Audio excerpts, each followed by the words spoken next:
Google Ads smart bidding strategies are incredibly powerful, and they're becoming more and more necessary to use as time goes on. And quite frankly, I think you're doing yourself a disservice if you are not using smart bidding strategies, because you cannot outsmart Google's algorithm that they've built over, well, decades now at this point, right? And one of the trends we've seen over the last couple of years is that Google Ads is removing features that users can use inside of the platform for targeting, and we're also seeing this on Facebook ads as well. Essentially, what they're doing is they're saying, hey, tell us what you want us to optimize for, let us figure out how to get those, right?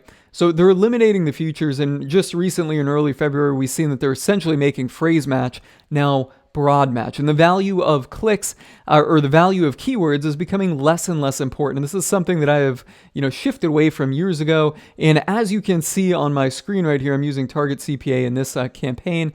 And what I wanted to talk about right now is going from campaign launch and then progressing all the way through to the use of smart bidding strategies and winning with them. Because if you start with a smart bidding strategy, well, you're probably not going to win right off the bat. You will in the long term. I'll talk about that in a second. So anyways, this is a campaign I run right here for a local home service business. It's targeting calls. In the last 30 days, we spent $2,398. It might be a lot. It's not a lot relative to what I spend in other accounts, but this is a fair bit. And it's relatively narrow. This is just going for one city. We run the ads in other cities as well, or metro areas. I shouldn't say city, because it's not just like one finite little city. It's kind of like a city center point and 25 miles around it. So it's one metro area, and we just run these from 8 a.m. to 4 p.m. So 8 hours a day, Monday through Friday. It's not even 30% of the week. I think it's only like 25% of all available hours. And we spend a little bit of money there. And you can see we're getting our conversions, which is a phone call, at $39.97 using a Target CPA strategy. So that's what I'm using, and that's what I'm using most of, or the Target CPA strategies. I've got another video explaining all of the other strategies out there. I'm going to talk about this in context of Target CPA, but fundamentally it applies to all of the smart bidding strategies, right? So when I launch a campaign, I don't just jump right into Target CPA.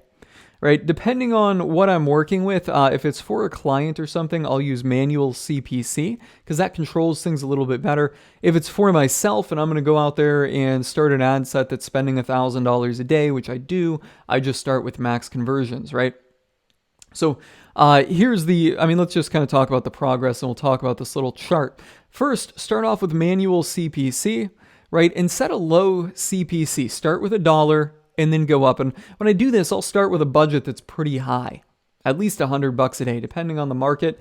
But somewhere where I could reasonably, with no cost controls, get 10 clicks per day.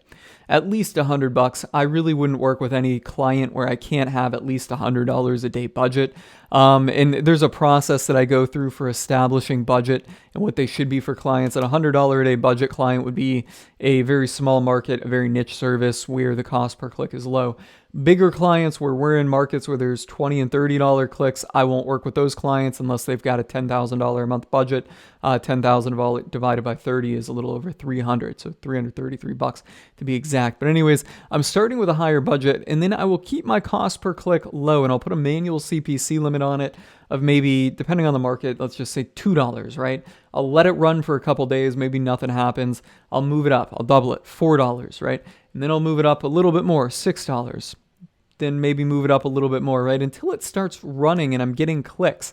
And as it's getting clicks, well,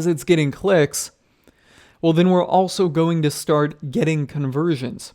Now, with that, I might have to increase the budget, right? So like, let's just say that I get to, let's just say that I'm expecting a $30 cost per click and I'm going to convert 1 out of 3. So my anticipated in the future, and this is based on my intuition, what I know from working with like-kind campaigns and accounts and services, my target CPA that I'm working towards is going to be about $90, and that's probably going to be 1 out of 3 at $30 a click. Well, here, when I'm at this level, I've got a $10 manual CPC, but I'm maxing out my budget at $100 a day. Well, then I'm going to go ahead and increase it. I'm going to keep increasing my budget and then my CPC to max out that budget, right? So increase my budget, see if my CPC max it out, if my clicks max it out, then increase the budget. So I'm going to keep increasing those two together until I get to 50 conversions in a 2-week period, right? So I will not do anything until I'm getting 50 conversions in a 2-week period, unless I fundamentally feel like I'm just absolutely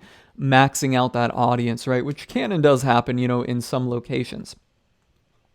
So I would say, for maybe kind of a soft line at 25 if you are working with a smaller campaign, a smaller account, but certainly no less than 25 conversions in 2 weeks. You need to get that data and you need to get it in a concise period of time, right? Then what I'll do is I'll come in to the actual settings of the campaign, and I'm just going to go down here and toggle my bid strategy, and I will go from what would be at this point a clicks. I need to make sure I don't save this.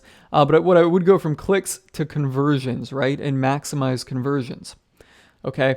And then at this point, you want to make sure you've got the right conversion associated. A lot of people make this mistake on Google Ads. They're like, oh, well, I'm optimizing for conversions. And they don't have the right conversion event selected. And they're like, well, I'm optimizing for conversions. And I'll take a look and I'll be like, well, what's happening is you don't have a conversion event selected. So you're just using the account level include in conversions.